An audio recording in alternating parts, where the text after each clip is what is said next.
back-to-back Fridays Hey, with we're the house. recording. What are you doing? Now we have to edit. Hey, season 2 is starting off with a bang, guys. Hey, Zach, guess what? What, Beth? There's hockey this month. Let's go. Are you ready? I said, are you ready for Let's Talk WoHawkey?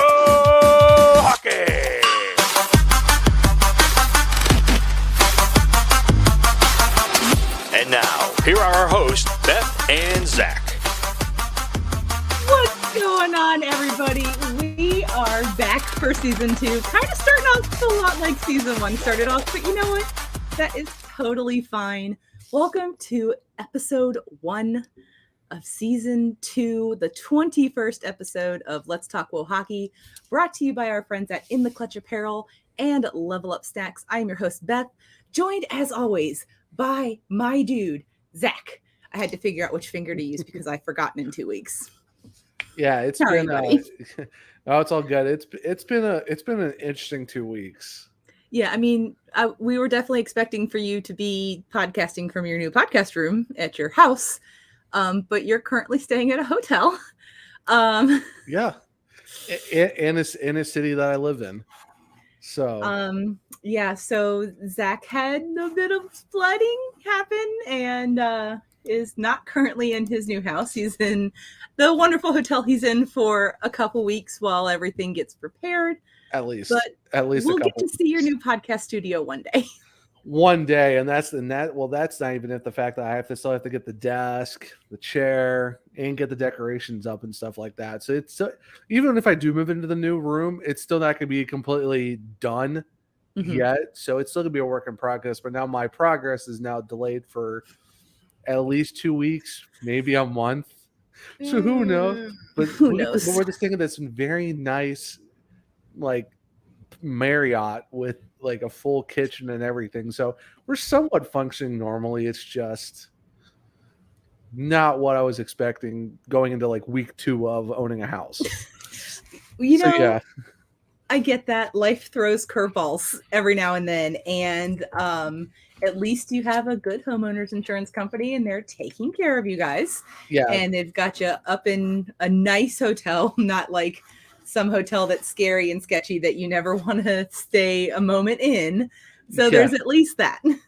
Yeah, at least it's not like Joyride where you're just in a random hotel or it's like a Motel 6 or a Super 8. So yeah. we just lost some sponsorships, but it's okay. It's just it's fine. I don't necessarily know if like a Super 8 or a Motel 6 I'd want them to be a sponsor unless they were paying us a significant amount of money.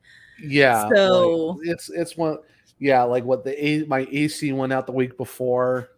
Yeah, the washer in our washer dryer unit hose breaks week 2, both on Fridays. Friday has not been my friend the last 2 weeks. It's supposed to be like a nice day, but yeah, Friday's supposed to be like the happiest day of the week for most people, not for the Martin family. No, not at all. So let's go ahead and hop into it because in the last 2 weeks, the PHF was like, here's all the news. Yeah, pretty much. We weren't recording, so it's like, cool. We're just going to have to wait. So there's going to be a little bit of catch up. And you know what? That is absolutely fine. The first big thing that came out was the PHF extended their deal for 2 more seasons with ESPN Plus. Fantastic. You love to see it. I mean, it's so great. So great. The production quality last year was wonderful. Oh yeah. We got every game, which was also wonderful. I'm really looking forward to them having like a home. I know we talked about it one of the episodes on season 1 because they had signed some deal with this app and we were like, what is this? And it was basically like a scheduling app where it just showed all of the games and all of the sports that we're playing. And we were like, is this like what's happening? And there had been no ESPN deal announced. So then the ESPN deal came out and I was like, yes. Yeah, thankfully it came out at the right time because we were both kind of nervous. Like, this is just some random app. And it's like, oh, this is how you can watch it. Okay, but there's no deal in place. Like, what do we do? And Yeah, then, but our fears have been assuaged. but 2 more years of PHF on ESPN Plus is so great. Like, we saw the numbers last year; they skyrocketed. Everyone was loving it, and now we get more of it, which is going to be fantastic. And for the fact now that we got more than 6 teams now, is even better. Like, I mean, if no, you're get watching, more hockey. If you're watching on YouTube, which you should be, while you're there, you should subscribe and hit the bell and turn all the notifications on. You will see this beautiful sign behind me, which is dual lingual as well. We've got Bienvenue la Force de Montréal, and we've got Welcome Montreal Force, because that was the next thing I wanted to talk about. Our 7th team has a name and a logo and sweaters. Jersey. All okay. Oh, so someone leaked the logo and the name like 2 weeks before that, and it was kind of like media. I'm like, oh, I don't know. And then when they actually were announced, like the colors were changed, just how the sweaters came out. Oh my absolute goodness! Like the logo is pretty. We said a fleur de lis has to be presented somehow. They added it perfectly. So nice. The colors. The colors are magical. And come to find out, after everything's announced, friend of the podcast Elliot Gerard had a hand in designing these jerseys. The Harlan group. They killed it. They absolutely killed it with this. They did. I love the name. I love that they didn't take the quote unquote easy way out and just feminize the Canadians like it was done. I mean, that was the name in the CWHL, and it is what it is. I get the angle for that, because you're going to draw in people who are already Canadians fans. But it's too easy though. It's such a cop out. It is, but they did not cop out. I really feel like they hit the nail on the head. They picked a strong name. Yeah. I was talking to Shaggy, and I was like, well, with all the team signings they've made, the name fits, because we've had this discussion. Yeah. They're coming for it. I mean, they also signed the first Hockey Canada player to play in the PHF for the Montreal Force. Yeah, so basically what we're getting at in a roundabout way is that Montreal is going to be a force this year in the PHF. I do believe they are going to be a force to be reckoned with, but the sweaters are amazing, all 3. So glorious. Like the red and the white just worked. Like it's not even like it's not like a bright red. It's kind of like it's like it's burgundy maroony kind of red. It's so clean with the way the numbers set on the jerseys, the white, the accents on the for the stripes, and it's not a busy jersey. It's so it's clean. The simplicity of it is so great, and where they actually put the stripes. It wasn't like they made them really weird or anything like that. Yeah. And I'm so glad that they did not go the Montreal Canadiens way of having it in the middle of the jersey behind the logo. Where it was like the logo was its own thing and the stripes are its own thing, which is a fantastic choice. Like what you said with the name. Yeah, you could make it like a Canadiens jersey, but for the fact that they were just like, no, we're going to keep the stripes kind of simplistic, kind of keep them away from the logo, let the logo do its thing was a nice touch. It's not busy. I do have one slightly lukewarm take. What is your slightly lukewarm take? On the black jerseys, I do not like that the sleeves have 4 stripes and the bottom of the jersey has 3. Oh, it's basically the OCD thing is kicking in. It's like it's not a symmetrical jersey design where it's it's 3 and 3 or 4 and 4. Like, why are we doing different stripes? Why are we doing 4 on the sleeves and 3? I saw that and I was like, I started twitching. And I was just like, why would you do this to me? Yeah, it's definitely a choice. Yeah. But I mean, I'm sure there might be some significance behind it, because I know they're playing in 7 cities in Quebec. So I don't know if maybe it represents 7 cities in Quebec, or scheduling is gonna be interesting. The fact they're gonna be playing in 7 different places. But I like that they are, because I was talking to a coworker, because I have coworkers in Quebec, and we were talking about the new PHF team, and he didn't even know that it existed. or that it was coming. So the fact that they're bringing the game to 7 different cities across the province, like that's going to open up the women's game to a lot more people who might not have access to it, because they're going to be here, there, and everywhere. Yeah, and for the fact too that you're looking at the roster, which is a lot of French Canadian players, with it's definitely going to bring a more, I want to say more of a bump than what the Montreal Canadiens women of the CWHL did, for the fact that you said it's almost like they're almost barnstorming their own province for their games, and they have that French Canadian like connection with the players too that they have. And like you said, now you have a Canadian national team player playing for Montreal. That's also another huge get. So from what I heard on the TSN broadcast today during the IIHF tournament, that is the first ever Hockey Canada player to sign in the PHF, which is wild to think. And and the name is perfect, the colors are perfect, that F logo, for the Force with the fleur-de-lis in it, they're like, I could not be more excited for how the team is going to be, how we're going to get another team. So the scheduling is going to be super interesting, because the fact you're going to have one team not playing, probably and it's just how now you're bringing in more of a connection to the actual province.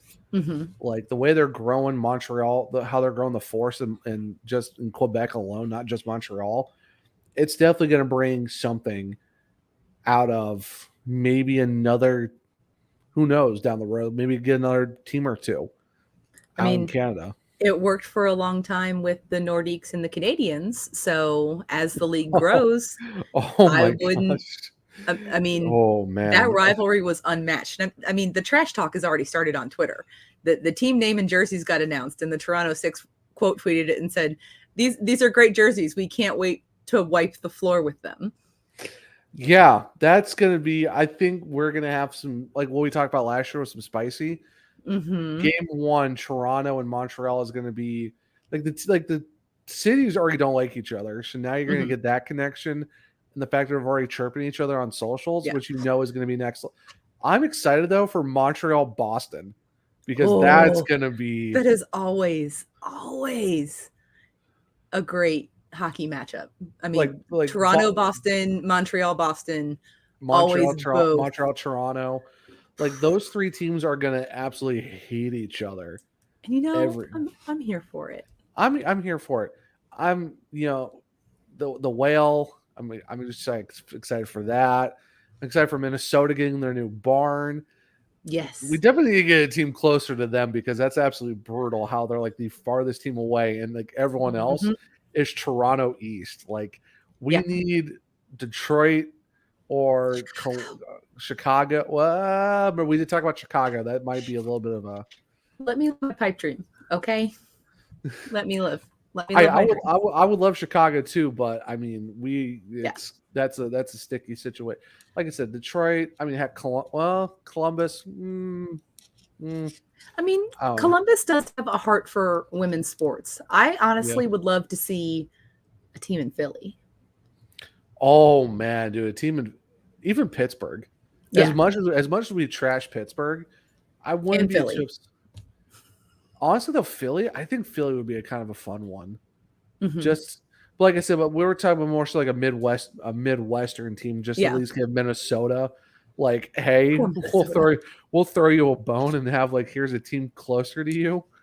I mean, that travel must be brutal. It must be. Honestly, though, out of a left field situation, how about like Madison, Wisconsin? I'm okay with that too. Because let's talk. I mean, the Wisconsin, the women's team alone, wagon.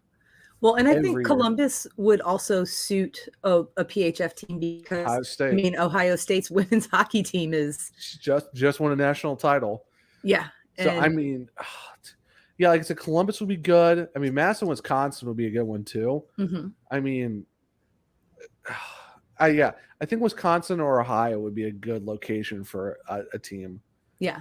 Well, and this is really my left field pick, and you can shun me all you want to for this one. Don't say St. Louis. Don't Oh say God, it. no. Oh, Okay. have We're you good. met me? No, sir. Okay, we're good. We're good.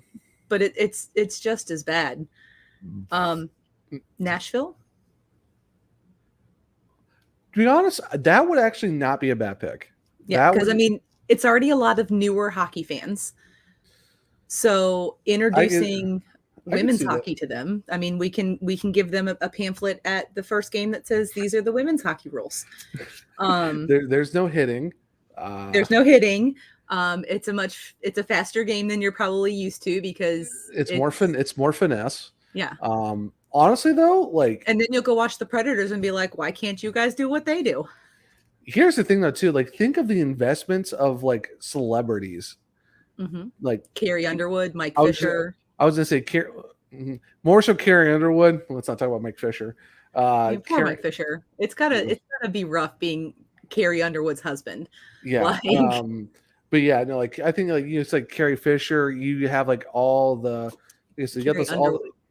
Yeah, Carrie Fisher died many years ago. Sorry, financially investing in a PHF. Sorry, team. Too many Carries, and my brain has not been functioning right. It doesn't help that her husband's last name is Fisher.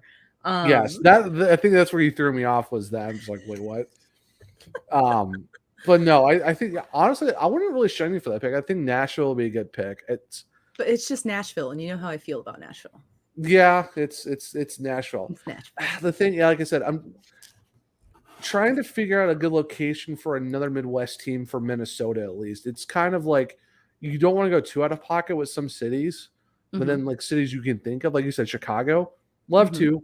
PWHPA would have an issue with that. Well, at this point, they don't have anything lined up yet besides they have another national tour, so that's a thing that's happening. But we're still waiting on league news, and that's fine. You know, it's okay. League news. I think they are starting to understand that starting a league is not as easy as saying, let's start a league, because you have to have the financial resources. You have to have a place for people to play.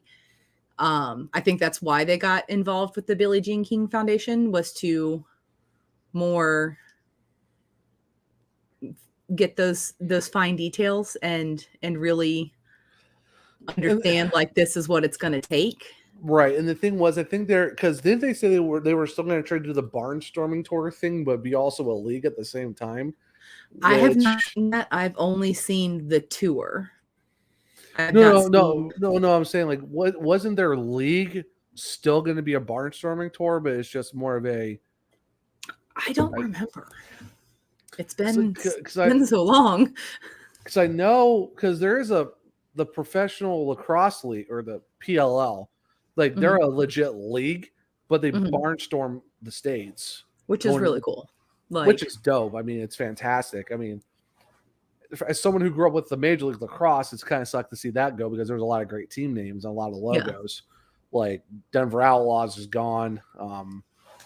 It can be reborn. Let's take a look at the Connecticut Whale and the fact that Pucky is their mascot, and they still use Brass Bonanza for their goal song. Also very true, but with the PHWPA, it's like you have to get a league going, but it's like it's definitely going to be. It's a lot tougher than you can say with the PLL, because you just need a stadium for a weekend, and that's all you need, because you can just ship in the goals, and the players are not as geared up as hockey players. Hockey players, it's a little bit tougher because you got to get the arena, you got to get everything set up, and it's just a barnstorming league is probably a little bit tougher than just a barnstorming tour. Yeah. So I had kind of an interesting revelation the other day when I was thinking about the fact that there could one day be 2 pro women's hockey leagues. Right. What if we went like old school, like 80s, 90s time frame? What if we went like the PHF was the ECHL and the PWHPA turned into what was the WCHL, which was the West Coast Hockey League. And then we have bi-coastal leagues. Then there's less concern about direct competition. Like if the PWHPA league has a team in Boston and the PHF has a team in Boston, obviously there's a lot of conflict at that point, depending on when games are played, etc. But if it became two leagues on two different coasts, kind of like the NHL and the WHA, I mean, they both coexisted until their merge, and they played in different cities. So that was just like my light bulb moment. Like that would be really cool, but like has the PWHPA said that they want to have set cities, because if that's not their thing that they want to do, I don't see that as a possible.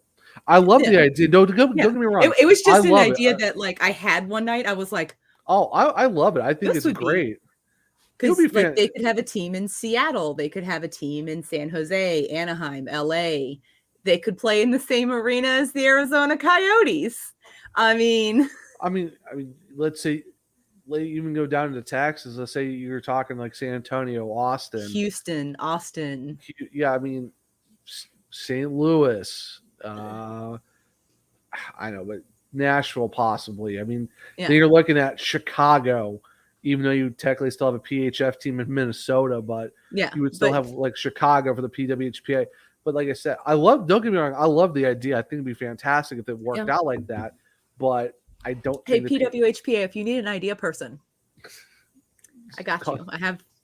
I do have some ideas in this head of mine. So it's just them being a set city league, I don't know if they would ever do it. That's the problem. I don't know, but let's roll into the next. Again, like we said, there was a lot of PHF news the last 2 weeks. Yeah. So just before the IIHF Women's World Championship started, they also announced that 3 pretty familiar names will be joining the PHF front office. So here for it. Name one.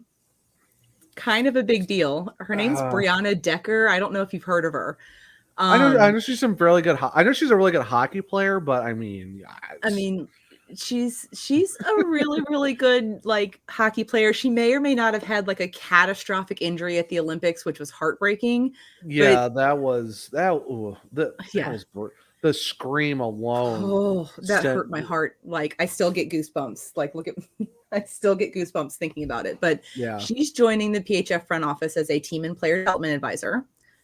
Marissa Halligan has been named lead league operations developer, and Nicole Bargo has been appointed to the role of director of finance. Now, you and I talked about this when the PHF announced that Reagan Carey was going to be the next commissioner.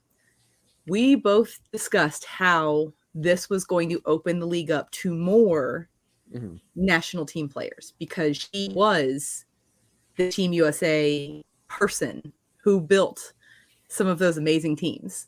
Right. And now we are a couple months down the road bringing on names like Brianna Decker, who I sent you the video earlier today. She said that she's been paying attention to the league. She likes what's going on, what's happening, and she wants to help develop this league. And it's just like, okay. I'm liking what I'm hearing. I like the words that I'm hearing. Also slightly concerned because she didn't play in the IIHF World Championships. So I mean, obviously the leg rehab is still happening. That was just a couple months ago. Which is still crazy to think that we're like not even 3-4 months away removed from that injury. Like you thought it was like forever ago. It's like, Nope, that was still pretty recent enough. Yeah, that was still just a couple months ago. And I mean, as someone who has broken her foot and had 2 surgeries on it, like it takes a while to come back from that. Boot cast doesn't matter. You've got to treat those gingerly. So I'm hoping that her comeback will happen next year for the IIHF Women's World Championship. Yeah. But at the same point in time, we don't know the extent of what that injury really was, because just like in regular hockey, in women's hockey, they don't tell you specifics of things. We just know that her leg got broken, and we know that because she told us her leg got broken. Her scream alone let us know her leg got broken. Yeah, well, I mean, that also could have been like an Achilles rupture scream, because I've heard that that's fairly awful as well. Knock on wood, not something I've ever experienced, thankfully. Same. But I've heard my friend Hayden ruptured his Achilles and then had it surgically repaired and then re-ruptured it on 4th of July. Oh. Yeah. So I was like, sir, did you not learn how awful this is the first time, that now you've got to do it again? Like, what's going on? I think from what I've heard, like if you do it once, it's easier for it to just keep happening because it's it's not set back normally. It's like kind of like hanging on there like a second time. Just gotten done wearing his boot full time. So he ruptured it, I want to say like January was the first one, and then July 4th was the second one. Like he had just gotten out of like being in a boot full time and wearing 2 shoes, and I saw him at the gym like the week after the 4th of July, and I was like, did you just love the scooter, the little knee scooter? Did you just want to keep that forever? Like, come on, bud, come on. Oh, chirping a man while he's down, that's brutal. I mean, he appreciated it. And then I also sent him about the screw that I had in my foot, which I still own. It's actually over here in a little container. Yeah. And I was telling him about the screw that I had in my foot and that I owned it. And he was like, oh, I want to see that. Want to see my scar? And I was like, I absolutely do. So, I mean. You want to see how I got these scars? You want to see this scar? And I mean, his new scar is gnarly. It's like a row of train tracks. It is. Oh, it's a lot. But, you know, Hayden, if you're listening, I hope that you get better soon. But while we're talking about women's hockey, we have to discuss. Oh, go ahead. Oh, going back to the Brianna Decker thing, though. Yes. Super excited to have her join the league. She's fantastic. Yes. What she was saying was great. I'm excited to see what she brings to that new role within the P. Mm-hmm. Just the fact that Reagan Carey is in here and all the additions that we've seen. Yeah. I am. Well, Season 8 is going to be so much fun. I'm so excited. And because I love the IIHF Worlds, because we get the TSN broadcast in the States, because fantastic. No, ESPN doesn't go cover it. Like the NHL doesn't send anybody. We get Tessa Bonham, and we get like the full like women panels, women commentators. They actually talk about like the players themselves, not like Jesse Comfer is, you know, JT's sister, blah, blah, blah, blah, blah. Like they actually talk about these women and their accomplishments. Like, so we're actually, you could learn so much from these people. The like just how we got the Shoresy treatment, where it's actually them talking about it. Yes. And this is like Shoresy to the US's women's hockey coverage, where they actually know what they're talking about. Most of, if not all of them, played women's hockey. Tessa the hardware. Tessa and them are so great. Like they really are. And I mean, they actually have like intermission content that is like related to women's hockey players. They don't just like cut over to talk about men's hockey. Is there a way we can just like somehow get a TSN feed of forever, please? Of just PHF games. Like, well, see, the PHF does it well because they have like Erica and. Oh no, they do a great job. No, they do a great job. The PHF commentary and play-by-play crew is bar none. They are. They're the best. I'm just saying, but get a TSN crew as well would be just absolutely great. If we could get, I mean, granted, there aren't a lot of them quite yet, but I would love like some former NWHL/PHF players to join the broadcast crew. I know someone in particular that I think would be great to have on a broadcast. I mean, I think she would be great as well, but we do need to pause for just a moment. I mean, if you don't know that I have ADHD by now, welcome to the insanity. Congratulations to Madison and Anya Packer on welcoming their sweet little baby girl, Harlan. She was born on the 31st. She is absolutely adorable. I I said, I got the tweet that Anya was in labor, and I immediately sent it to Zach. I was like, Zach, this is not a drill. Yeah, it sent to me, and I'm like, okay, and then had it shared to the pod Twitter, and then I woke up the next morning, and I was like, where's the baby? Where's the baby? Yeah, and then Madison tweets it out, and immediately I have to go to the podcast Twitter to drop it out. I mean, PHF star in about 18 to 20 years. She's going to take the world by storm. 2040. Yeah, she's. But yeah, going back to like someone who'd be great in the broadcast booth, put on your freaking Packer in the broadcast booth. Just get that energy in a booth. Just inject it into my veins. Yeah, I'd be so here for it. She is absolutely amazing. I met her when I was in Tampa. She's the reason that I was able to get down ice level.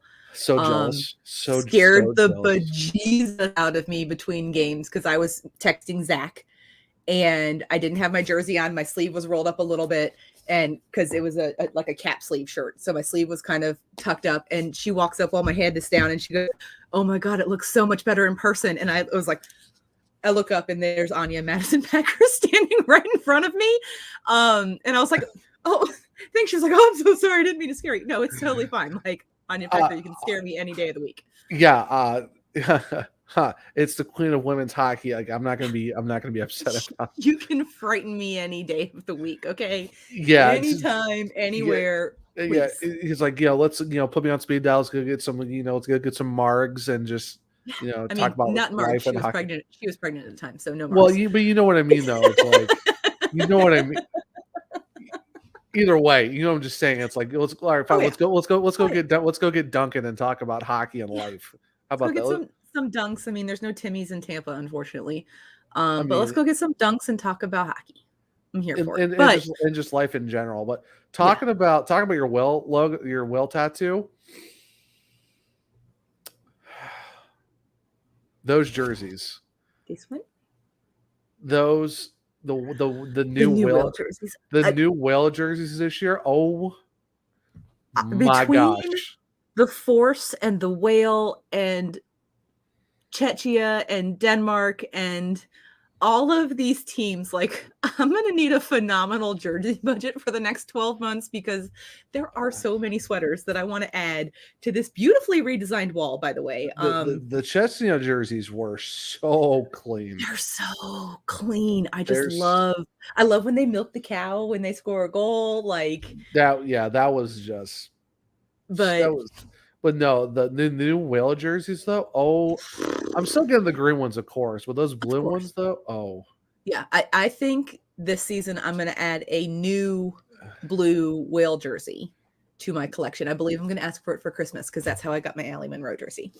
Yeah, because you got the hoodie, but now you get the actual. I did. Jersey. I have the blue hoodie, which is like a jersey but a hoodie. So is it a hoodie? Like, what do we call this? Because it's a hoodie, but it is a perfect replica of a jersey. Is it a hoodsie? Yeah, hoodsie. We can call it a hoodsie. It's a hoodsie. It's fine. Or a Josie. Josie. A Jody. Oh gosh, a Jody. No, I don't know. We'll go with hoodsie. We'll go with hoodsie. We'll go with a hoodsie. Let's works. Trademark that. Like, we need to let Mike know that we need to trademark a phrase. It's a hoodsie. Well, yeah. Let's all rock the hoodsies, but no. Let's all rock the hoodsies. I love it, but I'm gonna get rocking the cash ball. I'm gonna get a blue whale jersey. I'm gonna put a whole bunch of names in a hat and probably draw one out on a podcast because there are so many that I want. Well, you have to get a Kennedy Marchment jersey. You've already said that you were going to. It's Kennedy have a season Marchment, so it's kind of. Or your other I have to get this was Amanda Conway. Oh no, because I did get. You're so Midwestern. No. Yeah, no. From Ohio, baby. You know how it works, but no, because I did get the Kennedy Marchment jersey. I do have that, but it was Amanda. You're going to go Amanda Conway for your jersey. Amanda Conway is the jersey. Yeah. Yes. Amanda Conway for the green, and then who should I pick for the blue? I think you should let the season start and really get eyes on the whale and just go from there. There are a lot of new names. So you don't necessarily want to hold yourself into getting just a name that you're familiar with when there is a lot of new talent on the team. That's also true because, we got Pickles. I love Pickles. And we have Pickles' brother in Chicago. So Pickles is obviously on the list. Well, happy belated birthday to Pickles because her birthday was yesterday. 2 days ago, if you're listening to the podcast. Yeah. Oh, who's another whale that I forget. Oh, the list is long. Yeah, she had like a recent contest to win like a Janine Weber. No, it was a cooler set. Oh, I know. Oh, what was her name? You're asking my memory to work. Taylor Gerard. Taylor Gerard. Oh yes, love Taylor. I'm kind of torn between Taylor and Pickles as the possible blue jersey. Yes. After Amanda Conway, because who doesn't love a double ocho? Who doesn't love a double ocho? I'm legitimately going to just put a whole bunch of names in a bucket in a hat, and maybe I can put it in my "Don't Mansplain Hockey" hat to me, which still lives in this office after the draft disaster of 2022. Me just chucking it. Which is a great gift. I'm still waiting to use it for the actual PHF season, so it's going to be used on the pod Twitter. It's just we're waiting for the perfect moment to use it. I mean, I feel like it should come at some point. I know it's going to happen. I'm prepared for it, but I'm not. If that makes sense. I'm just saving it for PHF only. No, I'm going to try to not have any gifable moments on our next live stream, which if you're listening on release day, Monday the 5th, that is actually this evening at 8 p.m. I will be on the NHL season preview episode with our Belly Up Hockey crew. Zach, unfortunately, will not be in attendance because, floods and hotels and stuff. Yeah, I was still gonna get on regardless, but the fact that I got a few extra errands to run after work is gonna put it in a real tight window, and I don't want to make everyone wait for me to show up. I mean, you can always hop in. There's nothing. Yeah, you can always make a drive-by appearance. Yeah, but at the same time, I try and get rankings and stuff like that. So no, I get that. It'll be a sad day our buddy JJ, love him to pieces. He did a way too early Central Division rankings. And you want to know what, friends? The Blackhawks were not in 8th place. So thank you, Arizona, for still sucking. Thank you, JJ, for understanding that we know that there's going to be heartbreak, but also being optimistic, even though most of us are not. But optimism is definitely not there. But honestly, though, luckily with the whale thing, goodness, I do have to say though, it's going to be weird without Fuji. It's going to be so weird. I mean, she signed overseas. I'm excited for her. I'm happy for her to take that opportunity. But I'm gonna miss Mariah Fujimagari. Also, she's got a really fun name to say. It's Fujimagari. Come on. Yeah, it's a great name. It's a great name. Honestly, but still though, I mean, the goalie tandems we do have though in Connecticut, it's still good. It's still absolutely amazing. I am happy with what's going on. However, I'm gonna miss Fuji. Definitely gonna miss Fuji. I mean, we did also lose some other players on the team, which still kind of stings. Yeah, but I still think with the additions that the team has, a lot more European influence on the team. Definitely There's been a lot more of that this season across the whole league. It's gonna be 7 PHF players at the Women's Worlds. 7. Which is fantastic. And then you're also getting all the French Canadian players. It's gonna be Montreal. It's just with the extra talent they're gonna have, especially with the roster sizes and the cap. We're getting a bigger influence of players. But for the Whale though, I'm definitely excited to see what happens with our Whale. And then just like I said, with the jerseys and everything else, it's just gonna be it's gonna be fantastic. So yeah. I'm super excited. But before we move on, because I always forget this, let's talk about our sponsors. So we have, first off, In the Clutch Apparel, whom we love.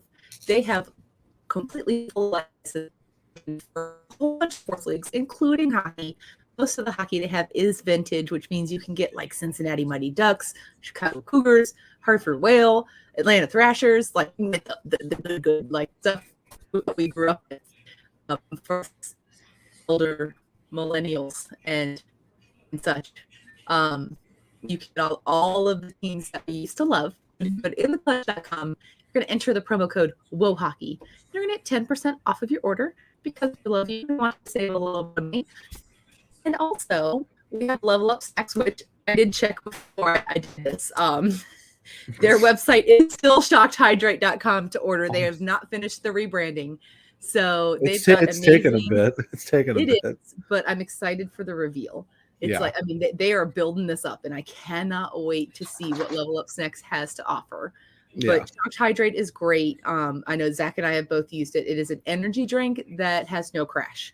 You don't just flate after a couple hours. It tastes good. It's easy to make. Just pour your little packet into some water. Shaky. All good to go. Same promo code, WoHawkey at checkout for, again, 10% off of your order. And, of course, I don't know if Zach has any with him because he's in a hotel. But we've got... I do. They're just they're in my suitcase, which is in the other room. But I made sure to pack all of my fantastic flavors of Canada. So I got all my cans here with me. Yeah. We've got Canadips, who Zach and I both love. These are nifty little pouches of CBD. You just pop it in. You don't have to carry around a spitter. You don't have to worry about whatever. The plastic containers are awesome because they have a little storage tin in here for your spent packs. They have a ton of different flavors. I know Zach is much more familiar with some of the newer ones than I am because I still have quite a collection of Canadips to go through before I can justify ordering any more. So if you head over... I don't have a reasoning. I just do it. Like, honestly, the Palmy's good. The ice cream cake, good. Tastes like ice cream cake. Yeah, it's not a strong flavor, which is kind of good. It's a nice subtle flavor, but it's good. It's definitely good. I would still say though that the pina colada and watermelon are my favorites out of all of them, but I definitely say like the ice cream is definitely a top 5 flavor. But I don't really have like any reasoning. I'm like, hey, it's a new flavor, I want to get it, and I just do. Why not? I have 10 cans of Canadips to still get through. I mean, some of them are open, some of them are not. But I still have 10 cans of Canadips with pouches in them. So I'm waiting till I get down to 3.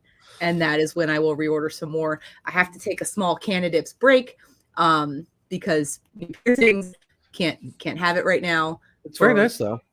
Thank you. I do. It's right here on my face. These are not zits, I swear to God. I do like your new face holes. They're very. Thank you. They're very interesting. But no, the Canada, like I got to one point where I was hitting like, you know how I usually do like one like pouch a day. No, there was days I was hitting at least about 2 or 3 pouches a day. I imagine like the last couple of days have probably been days like that, given everything that's happened with your house. The funny part is I haven't even thought about it to the point I haven't even had any Canadips in the last couple of days. I kind of might need to because you might want to go puff pouch I've significantly grayed a lot more in the last you can look at it now. It's bad. Yeah. It's I significantly grade. It's fine. It happens. It's a fact of life. I've got some sparkles up here too. But if you head over to canadips.com/bellyyup, you can get 20% off of your order. And they do have free shipping for orders, I believe, over $25. Yes. So, and they ship discreetly. It's not going to be like, oh my gosh, look, this person's ordered CBD. Like, it comes in a little brown box and it doesn't even say Canadips on it. So it's definitely a nice white box that says like Bolt Runners or something on it. I think it says it's Bolt something. Yeah, but it's like spelled like Humboldt, not like lightning bolt.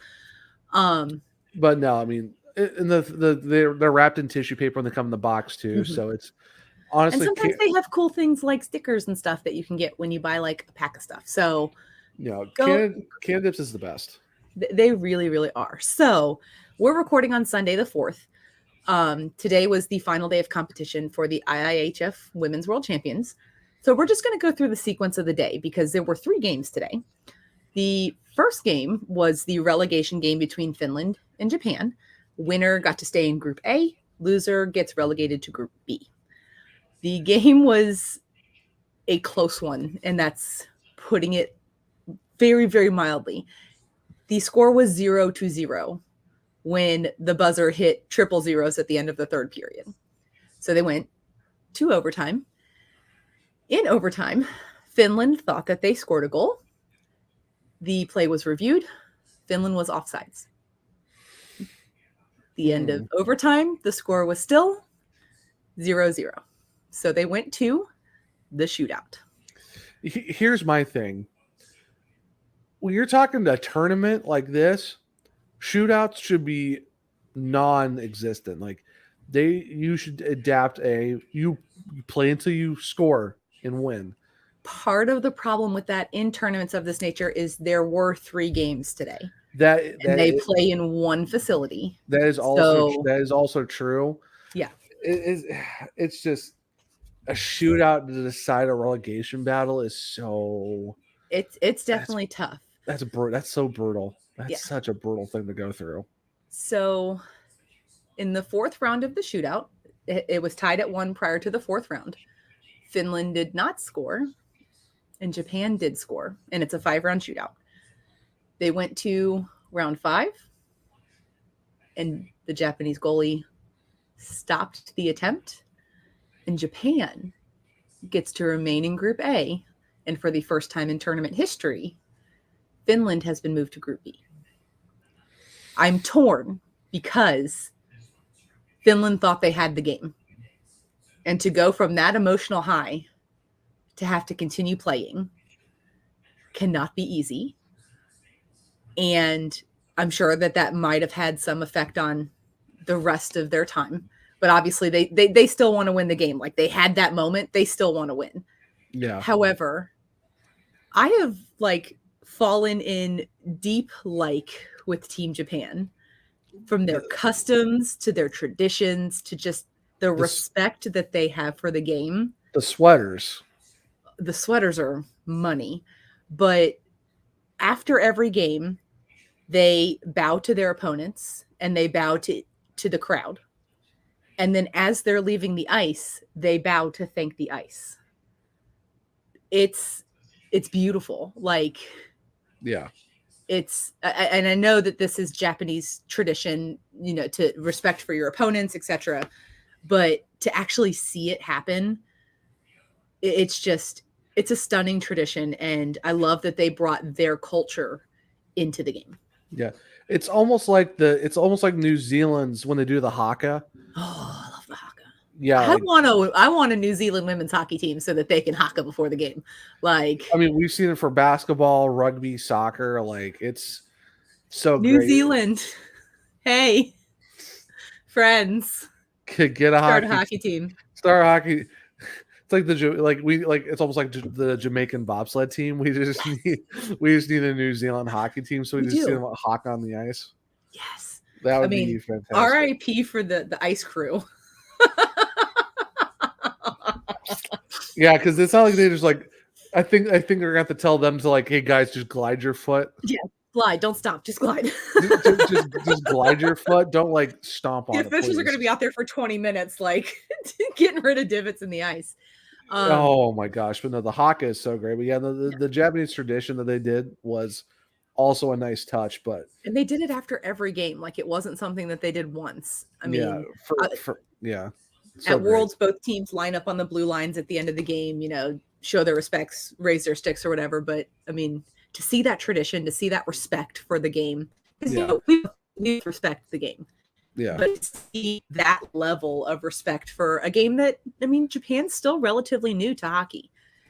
And so to see them show that kind of respect to a game that they're not traditionally familiar with was really awesome. Oh, for sure. It's definitely a nice touch. Now, Team Finland, that's to go down to Group B, that is absolutely brutal. That is that's not nothing. There's nothing wrong with the teams that are in that group, but not really a group you want to be in when it comes to tournament time. No. And honestly, they had a rough tournament. Gary doesn't like it either. I know Gary doesn't like it either. He can't even hear you talking, and he's still I have opinions on this, mother. It wasn't an easy tournament for Finland. They had a tough go at it, but yeah, there are so many talking heads out there that talk about women's hockey not having a lot of parity because it's always Canada and the US on top. If you look below Canada and US, the parity in this game it's there. It's present. I mean, Team Japan just relegated Team Finland from Group A. Yeah, we're talking That's not parity. Yeah, you're talking a one of the established team. Like you're talking teams of like Sweden, Finland, Canada, United States, Russia to an extent. Like you're talking about teams that are. I don't know how much longer. I feel like Russia's banned for some time. What? But you about like the names you usually think of in terms of hockey powers. Mm-hmm. The fact that you have Japan knocking off Finland, that's a huge statement. Yeah. And it's huge. Yeah, okay, you could say the parity is not that great. The same thing for men's hockey, too. You only have like not the last couple of years. Well, no, I don't know what's gone on the last couple of years, but mainly you think of United States, Canada, but Sweden's always there, Finland's always there, Germany's getting better, but it's like for the women, it's like you can kind of say that after Canada, and the United States, there is a drop off, but it's there's still parity. It's not really the fault of the women's teams for the fact that you have two countries that predominantly play hockey in both of those countries, and not only you have two countries who have supported the women's game for a lot longer than some of these other countries, and even like we're talking like even Finland and Sweden, we're not talking like super long either. We're like there are prominent countries for the men's teams. The women's teams, like you said, not so much. So there is a like Germany's getting better with that too. Denmark and stuff like that. Great Britain too. It's Great Britain, but it's getting there. Yeah, it's tough. It's tough for the women's sport. I mean, the women's sport is getting better, but and if you look like I said, if you look outside of the U.S. and Canada, if you watch any international competition, and yes, watch U.S. and Canada because it's great hockey, especially when they play each other. But if you look at when teams like Denmark and Hungary or Czechia or any of those teams and they play each other, it is a close game. It is a fast-paced game. It is still the beautiful game that we love. They haven't been around the sport as long. But the parity exists. The talent is there. Look at the PHF this season. There were 7 PHF players who played at the IIHF, and none of them were on Team Canada or Team US. They were all European. Yeah, which is crazy to think. And Chechnya is becoming one of those countries where, for the men and the women, they're becoming a problem. And they have the best way. And the thing is, like, easily top 3 sweaters for countries, but easily like top 2 goal celebrations team wide. Oh yeah, fantastic! Like, the sweaters, the celebrations, just the game alone, both men and women's teams for the Czech Republic, so great. It's no longer the Czech Republic; it's now Czechia. Yes, but still. So, it's but still I great, mean. though. And that was the next game. So the next game was Czechia versus Switzerland. And I watched the game from start to finish. And it was a game. I mean, both teams battled. And there were some plays where I was just like jaw dropping. It's like, hold my breath. Like, oh, sorry, what? Yeah. And in the end, and I love saying things like this, Czechia won their first ever medal in tournament history, taking the bronze and defeating Switzerland. Let's talk about Switzerland. Is another great country that's getting so much better too. And like the chocolate from there is good. The mountains, the hockey team. I mean, the chocolate, the mountains are like bar none, but the hockey as well is great. Yeah, but the Switzerland stocks are just going up. But it was a good game. Like, oh yeah, and for the fact too that even like the PHF was also congratulating the players from Chechnya for getting their first medal is so great. And like there were 4 PHF players on Team Czechia, and a couple of them were from the Whale, which is even better. Yeah. But still, just having someone from the Whale there is fantastic. But it's Chechnya. Congratulations to them for getting a medal for the first time. It's great to see that when you get a team to get one. 100% one of the best follows on Instagram this tournament. They have been posting their celly since the game ended, and the Czechia team is on fire. They are wearing their jerseys out in Denmark. They are going to bars. They are having the time of their life, and I am here for it. They're basically doing what the the women's national soccer team did when they won the World Cup. They just going after They're it. just and you know what? I'm here for it because they earned every single bit of this celebration. The sure. on ice celebration was amazing. They posted a video in the locker room just absolutely dousing their coach in the giant Gatorade tubs. I don't know what was in the tubs, but just full dump shower and just living it up. Just going full send. Honestly, and I like how people try to poo-poo on the parade. You know what? Let these teams, they work really hard. Just let them go after it. Yeah, just let them have fun. Don't poo-poo on the fun. This is their first medal ever. They are allowed to have a summer of OV level of celebration. Oh my! I don't think. Well, no, I want them to have an Andre Kubel celebration where they're just denting trophies and just going abs. Kubel. We got Curtis McDermott just suplexing, just falling backwards, just suplexing the. I want Chechnya to go avalanche levels of just absolutely And here's the thing: Abe Kubel is owning the cup dent. He got his commemorative tattoo of the Stanley Cup win, which was absolutely gorgeous. They put the Stanley Cup where the A is on the Avalanche logo, so the swoop of Avalanche is coming down, and he put the dent in the tattoo. The dent is a permanent part of his body. It is amazing. He has to because it's such a thing to have, because he has to own it because he did it. Why not? It's just Chechnya needs to go full abs on this one. For sure. Gabriel Landeskog is tanked. Lehkonen is walking around in skirts of their country's flag. I'm here for it. Yeah, Lehkonen is just absolutely off. Everyone is just hosed. And you know what? Just have at it. Have at it. And then the last game, you and I were actually on a voice chat doing our fantasy football draft while this game ended. The last game was Canada versus the U.S. for the gold medal. Brianne Jenner, not Brianna Decker. Brianne Jenner scored 2 goals for Team Canada, and Team U.S. only scored 1 goal, and not without a whole lot of effort to try to net the tie. Kendall Point Schofield had 3 fantastic opportunities that were just snatched away from her by Canada's goaltender in the last minute of the game. Yeah. She was locked in. She kept looking up at the clock and smiling because she knew the time was going away. And I'm like, oh, don't do that. The time's not a 0 yet. But it was a battle like Team US and Canada games always are. Yeah. And it was chippy like US and Canada games always are. And it turned out, Team US won the preliminary matchup that they had.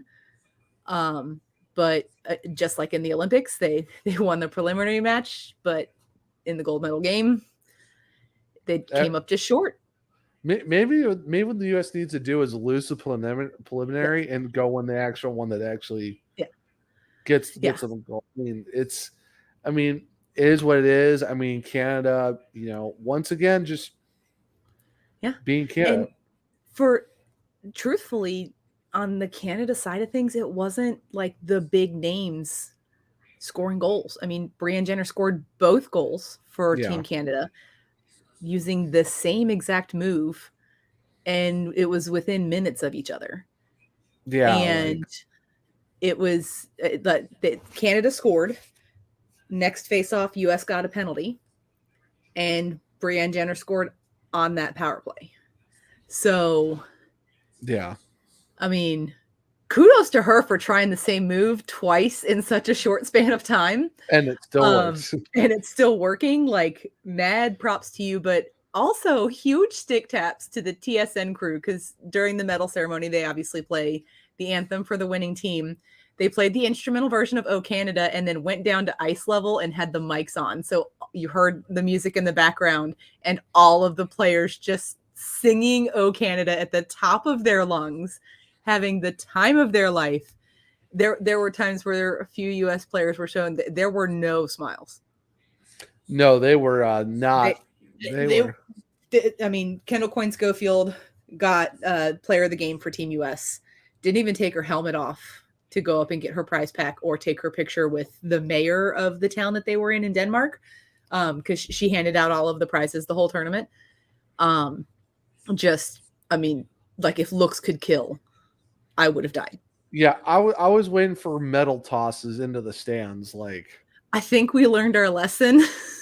I'm not doing that from Team Canada a couple of years ago. Yeah, don't do it with the camera still in the building. Well, and here's the problem. At the IIHF games, they have like dudes on the ice with cameras who are dressed head to toe in white with white helmets.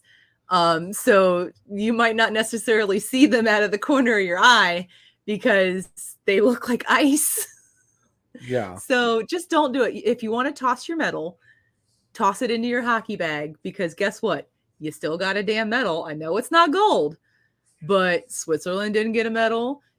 Japan, Finland, none of them got medals. Yeah, that's for me. It's like, I understand, like, it sucks, but it's also a little bit disrespectful. But it's like, well, we're not gonna like drag. When that happened a couple years back, and players got absolutely just she got dragged. Yeah, like, I'm not saying like let's drag the players, but also like kind of respect the fact that you got a medal when these other teams would have given them like their left leg to get any type. So it's, could you imagine if like Team Japan was in the bronze medal game? It was Japan versus Czechia. Like, that would have been the kind of chaos that I thrive on. Celebrations galore the entire time. Like I mean, when Japan's goalie stopped that shootout attempt, like, the bench was cleared before, like, I think the ref even blew the whistle to like signify the end of the game. Yeah. I mean, she made that stop and it was just like bombard the goalie. But also, I would like to mention that Blair Turnbull did not have to celebrate on a stretcher this tournament. She did not break her leg this go around. She got to skate the trophy around the ice. She was not on a stretcher. No one broke legs during this on ice celebration.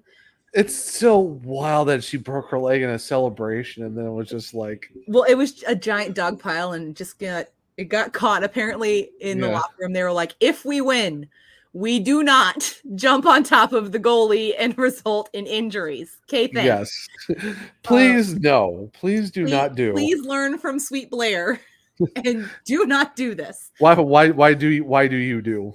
Yeah, why do you do? And I mean, it was also really nice to see like families and supporters back in the building, because at last year's tournament there was no one. Well, the last tournament that was played, I should be a little more specific. There was no one allowed in the building. But to see their kids on the ice and their parents and their partners and their siblings, just, I mean, the stands had a lot of people in them.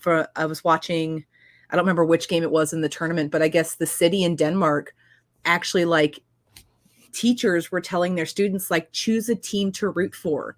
Make them a sign. Let's go to the games and cheer them on. And that's so there were like Danish children everywhere with like sign. I think it was the US Canada preliminary game that they were talking about it. And like they had signs that said like, go USA and go Canada. And they were just going crazy. And that's what was missing. Yeah. From the COVID years where everything was super locked down and bubbles existed. Right. To see their families there. I mean, it was loud. Yeah, it's really cool they were able to do that. So that's but great tournament. It's just can't wait for next year. I'm ready for the next one. Like, just watching hockey in August and September, that brings me joy. We would be remiss if we didn't have to if we didn't celebrate someone breaking a goal scoring record. We did. I mean, that was all-time goals. That was the next thing I was going to go to, because at this tournament, the record held by Dr. Haley Wickenhauser of Hockey Canada was broken by Miss Hillary Knight. I would be remiss if I didn't mention that she did break it in more games than Dr. Haley got the record, but she did secure the record, and she's got the jersey and the banner to celebrate with, because they were ready for this record to be broken. I mean, immediately after the game, she had a jersey on the back. It said like all-time points. I believe it's 87. Yeah. And they had a little banner for her. So they were very, very ready for Hillary to break this record. And she came closer in the USA-Canada game. She was originally credited with an assist. But then after review, they found out that she was like the third assist. So they had to take that point away. And then she got one more point in that game and was 1 point behind Haley Wickenhauser. And then their next game, she did break the record. And it was great to see. I mean, obviously, we love seeing new record holders. We love seeing these women excel at the sport. And definitely huge stick taps and congratulations to Hillary Knight for doing so. Right. Definitely, for sure. It's great to see for Hillary Knight, because she's definitely worked really hard to do that. One of the names you think when you talk about women's international hockey, especially in the States. Oh yeah. And I mean, it was weird watching this tournament, because I watched a couple Team Canada games, because NHL Network only showed US and Canada games. Oh no, I am so shocked. I am so surprised. Who could have seen that coming? You want to know what? There was nowhere in the States to watch any of the other games. Shocking, I know. Who could have seen that coming? It was super weird watching Canada play without Natalie Spooner and Melanie Doust. That was weird. Because Spooner is having a baby. She's having a little boy. Congratulations. So obviously she can't play hockey at a competitive level. Have to protect the tiny human she's growing.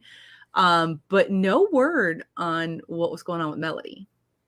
Yeah, it was definitely we're not seeing her there for no reason that's not been disclosed. So, well, I think she got banged up at the Olympics. I remember her like having a moment. Yeah, but nothing really came of it that was announced, at least. But again, it's hockey. Hockey injuries don't get announced. Hockey injuries. It's an upper body injury, guys. Give it a little bit of time. She'll be okay. What type of upper body injury? Well, we don't know. We can't really tell you that. It's from the waist up. I mean, there you go. Upper body injury. Take it as you will. Yeah. I mean, I hurt my pinky. I have an upper body injury. Like, I mean, but it was definitely weird. I hurt my tooth. I hurt my tooth. I've got new piercings. I have an upper body injury. I got a canker sore in my mouth. But it was weird not to see them on the ice. It was cool during one of the intermissions for the US Canada game. They did like a feature on Natalie Spooner learning how to sing. So that was fun to watch. Like, this is the kind of stuff that we get, which is fun because we don't get that when US broadcast networks do women's hockey coverage. So or just women's sports in general. Exactly. So it was nice to like see some like life of hockey player situations, but I mean, it was a good tournament. It was a hard fought tournament. There were some massacres generally handed out as expected by the US and Canada when they played a team that wasn't the US or Canada. Yeah, Team Hungary. Oof, that was they weren't hungry enough. They were not, and honestly, that was a tough game to watch. Yeah, it's one of those like oh my god, they're dead already. Just stop, they're dead already. Stop, they're already dead. It's like what 6-0, and Hungary had like 2 shots on goal at the point. It's just like, It's like, It was not good for Team Hungary, but it was like Team USA in the junior Goodwill games against like Trinidad and Tobago, where it was like 11-1, like 11-0. It's like just going stop. back in the Wayback Machine. They're dead. Just stop. They're dead already. Yeah. But it was a good tournament. I look forward to it every year, and then it ends, and I'm like, but then I'm like, wait. It's September. That means it's September, and in September we play hockey. So Preseason hockey. I mean, it's still hockey, okay? Oh yeah, it's still hockey. I don't discriminate. Preseason, postseason, in season, it's all hockey, okay? outside of the realm of possibility season, who cares? It's hockey. Exactly. I mean, here's the thing. Like, I'm superstitious. We all know this. Like, I'm a very stitious person. Are you? Oh, so you're not little stitious? No, I'm like mega stitious, and I do not wear any apparel that has anything to do with the word playoffs during the regular season. I just don't. It's one of my things.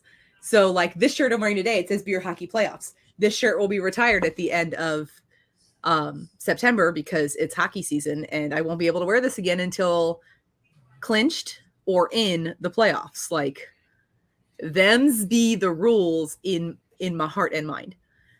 So this is the last month that you'll see me in any Stanley Cup memorabilia, in anything that says playoffs, and anything. Like, I even have a Stanley Cup popcorn maker that I put away during the season because, oh my. However, I don't really have to worry about that this season. The Stanley Cup popcorn maker is going to live on the counter this season. I'm going to have air pop popcorn whenever I want because the Blackhawks aren't going to win the Stanley Cup. Now here's the question: do you have the Stanley Cup mug that came out? What was it 2-3 years back? Here's what I'm talking about: the actual like beer mug. Beer stein? Mm-hmm. Yes, the one that I have, which is just so amazing. But I do, and I store it in the case. The case is pretty nice too because it's the almost case like is nice. It's like you're the keeper of the cup, guys. Like, it comes in a case that has stickers on the outside, and when you open it, it's got a Stanley Cup beer mug in it. It's like you are Phil. And it also has like that nice foam material too. So yes, so it protects your Stanley Cup as it should be. So are you gonna rock that as well this year? Oh, I am. Yeah. Look, the Blackhawks are not. They're not going to win the Stanley Cup this year. Unless they pull some like there would need to be full chaos. But they basically have to pull a St. Louis Blues to the nth degree of just absolute insanity. Yeah. To even remotely do something. Yeah. And here's the thing. The team is, outside of a couple guys, the team is young. And they're also boat anchored by a terrible... Yeah. Terrible I'm sorry, I know you hate it, but we have to bring it up. That contract is awful. Abysmal. Abysmal. So, while we're talking about that abysmal contract, because it kind of ties into the Blackhawks stuff we're going to talk about. So obviously there's been a lot of rumors that Patrick Kane and Jonathan Toews. Yeah, okay, I said that right. It took me a second. That they've approached or that they're getting offers from X, Y, and Z, and it's being considered. Last week, Kyle Davidson came out and said, look, Toews and Kane have not come to us with any trade requests. And until they do, we aren't even entertaining offers.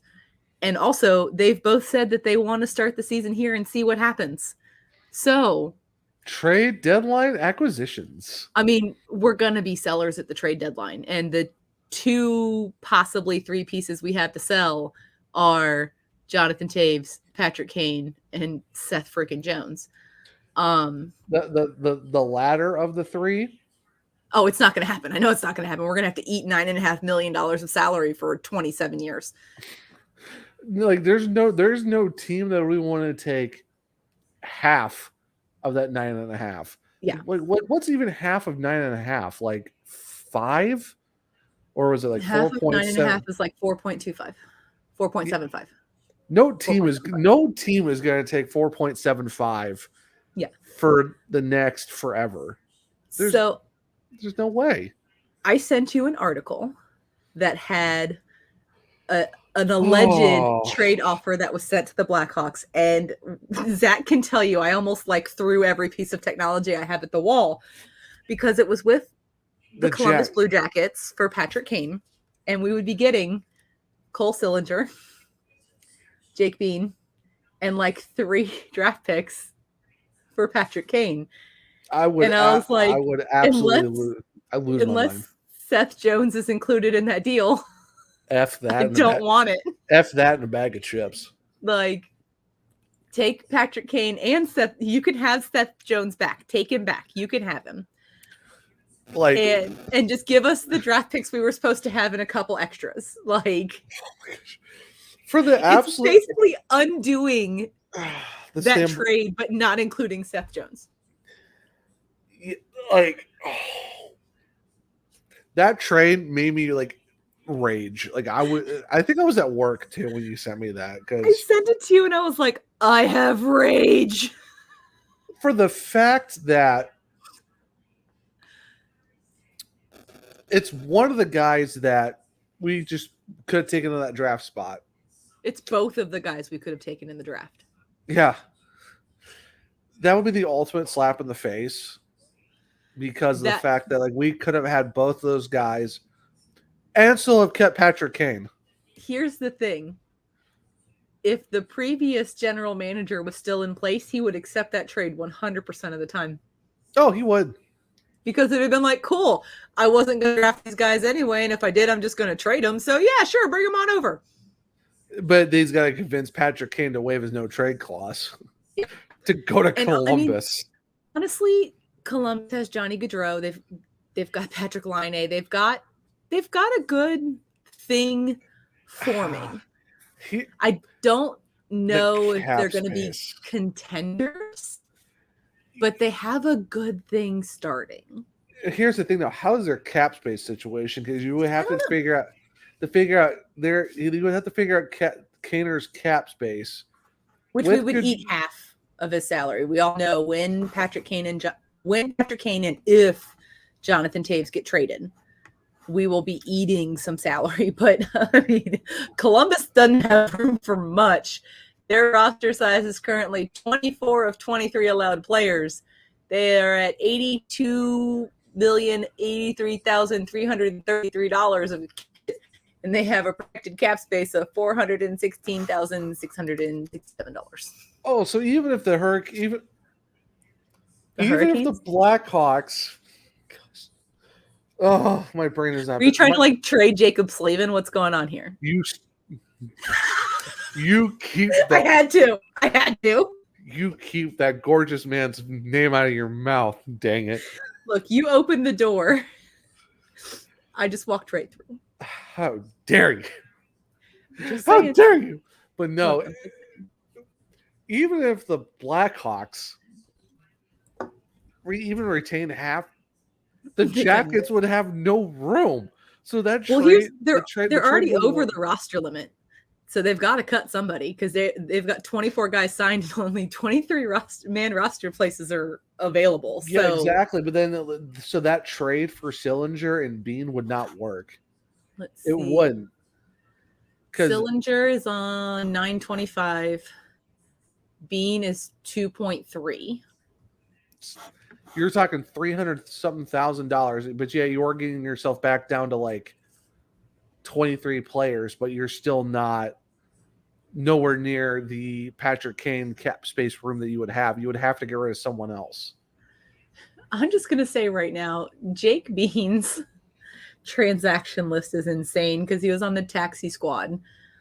So if you have a moment, go to Cap Friendly, go to the Blue Jackets page, pull up Jake Bean's trade history because 95% of it is taxi squad, NHL from taxi squad, NHL from taxi squad, just back and forth from February 21 to April 21. You know where he was? You know where he was originally? Like he was a Hurricane at one point too. Mm-hmm. And he spent most of his time on the taxi squad.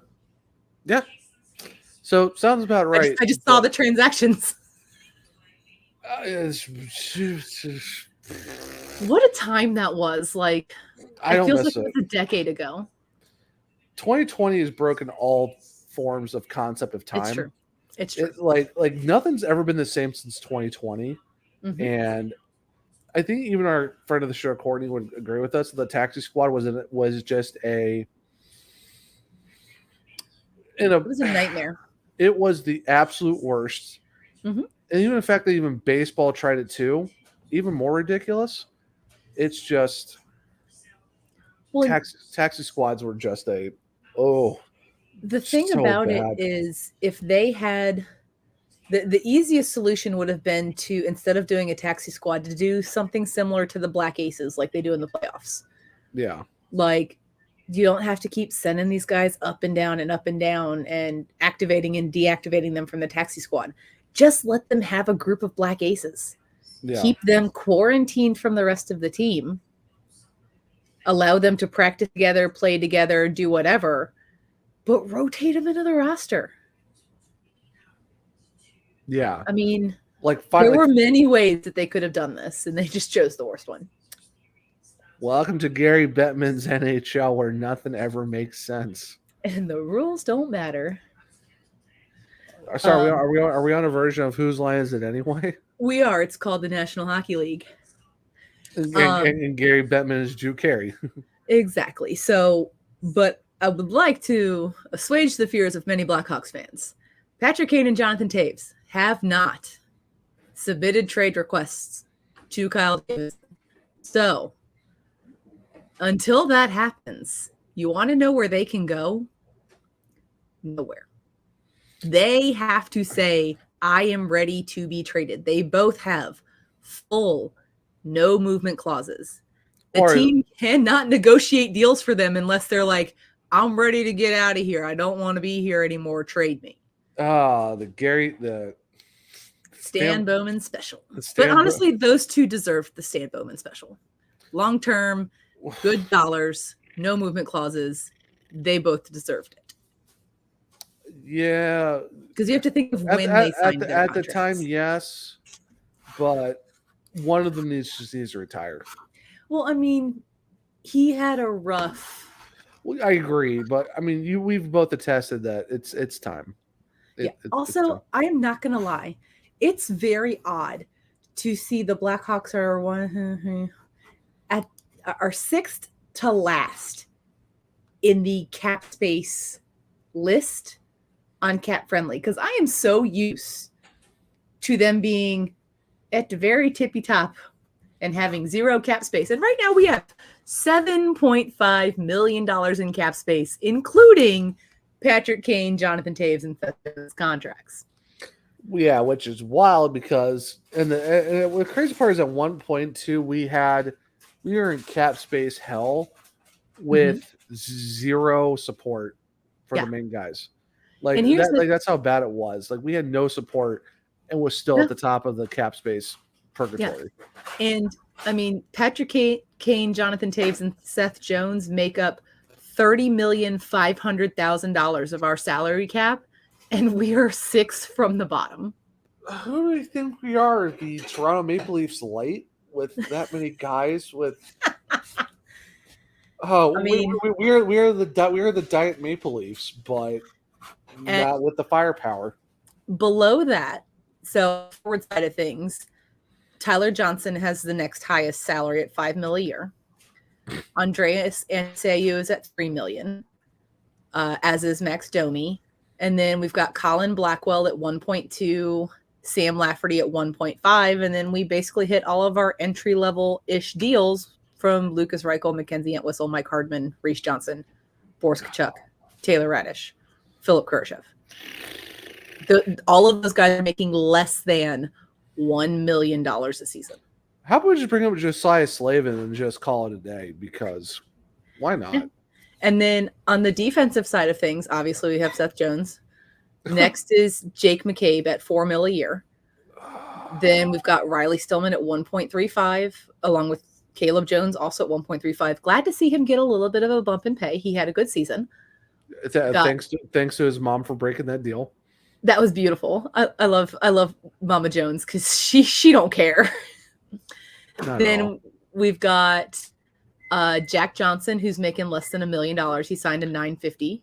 It's so weird to see a former cup, a defending cup winner in Chicago. I mean, we had the reigning Vezina Trophy winner last season. Chicago's a weird place. It's also very weird to see the guy who scored the first goal against us last season as a Blackhawk. And the bad thing is he's going to be on the receiving end of that butt whooping in about a month and some change. Yeah. And then goaltending, we've got Peter Mrazek and Alex Stalock. Peter's making 3.8. Alex is making 750. I know. And then on IR, we've got Connor Murphy and G. Jarkera. Oh, Connor Murphy's on the IR again. He's been on the IR since the end of last season because he got injured at the end of last season. No, right. But I'm saying he also started off last season on the injury reserve list. So, it's just like name a better duo than Connor Murphy in the injury reserve list. Brent Seabrook being a Tampa Bay Lightning. Okay, I'll give you that. I'll give you that one, but it's just like, but I know, but like Lightning legend Brent Seabrook. Okay. Just like St. Louis legend Martin Brodeur. It's just St. Louis legend Wayne Gretzky. Also very true. It's just bringing Courtney up again. Like she tweeted this out like a month or two ago. Like, have you ever thought of the idea that at one point we would have a goalie tandem in Chicago of Stalock and Peter freaking Mrazek? No. Like we went from a goalie tandem of like Corey Crawford, an insert name here of like Scott Darling, Robin Leonard, and then we go from then it's like Robin Leonard's gone, which I wish we still had him around. Then we traded Robin Leonard for Malcolm Subban, who we traded for future considerations. We traded Robin Leonard for future considerations. And for the fact that it would have been great because imagine we still kept Robin Leonard and let Corey Crawford do his thing. We still would have had Robin Leonard. Then you're looking at then we go into the Colin Delia / Kevin Lonkin, who I wanted them to be the babies that we learned to love. Yeah, and then that just never really panned out to anything. And then it's just like we go from Corey Crawford, an insert name later of player, to having a really legit duo. Mm-hmm. To now we have Mrazek and Stalock. Like, our goaltending situation's gotten so much worse. Yeah, in the last few years, I'm like, how do we progress from the amazingness of Crow to just a guy who got in the sub 900s, mid 80s saves percentage? How do we get here? Courtney and I had Corey Crawford discussions on Wednesday because NHL Network replayed the 2015 Stanley Cup final game in which the Blackhawks hoisted the cup for the first time since 1934 in Chicago. And I'm sad I was sad I was at work because I would have joined you guys for that chat. Yeah. Also, this Patrick Kane picture back here, I knew it was from 15, but I didn't know what game it's from. It's from Game 6 in Chicago. I watched him score that goal, and then I was like, "Oh my God, guys!" But fantastic celebration.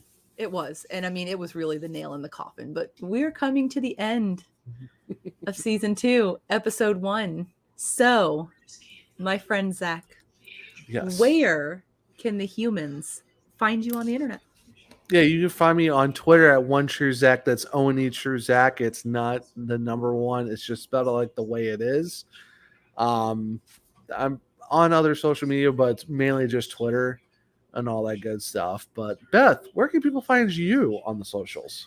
So on the Twitter, they can find me at WonderBeffers, which is like the word wonderful, not the number 1 like Zach. Oh, so you mean like I wonder what happened to the Oneaters? Exactly. Yeah, and yes, friends, we are bringing that joke back from season 1 because that joke will live forever. Just like the Blackhawks lifting the cup in 15, and we all just cry happy tears. I still cried on Wednesday when I watched that game. So, I did. It's fine. Yeah. I have no shame in my game. It's fine. I even tweeted about it at WonderBeffers. I tweeted about how I was still sobbing 7 years later after the cup win. And Courtney and I were texting like, why are we still being superstitious? This game happened 7 years ago. The outcome's not going to change. And I'm like, but what if it does? My mind just got blown for half a second. I can't believe it's already been 7 years. I know. And then you can find our show on Twitter and Instagram at Talk WoHawkey Pod. Make sure you go give it a follow and, see what's going on with us. And don't forget to subscribe to us on YouTube. Turn on all notifications so you will see when our next episode comes out. You'll get a little ding ding and you'll know it's time for Beth and Zach. So I hope you guys enjoyed our little welcome back. I mean, it started off crazy, but it's us. Of course it started off crazy. So yeah, who would have thought? No warning or anything that their record button's already on. I said, "Are you ready?" And you said yes, and so I hit record, sir. I said, "That's what I always do." I said, "I'll be ready as I'll ever be," I guess, which is usually never because life. It's true. It's true. But I have been Beth. That is my dude, Zach. This was episode 1 of season 2, and we play hockey this month. We're very excited. Victory screech! We are very much looking forward to seeing you guys next week. Bye. Bye.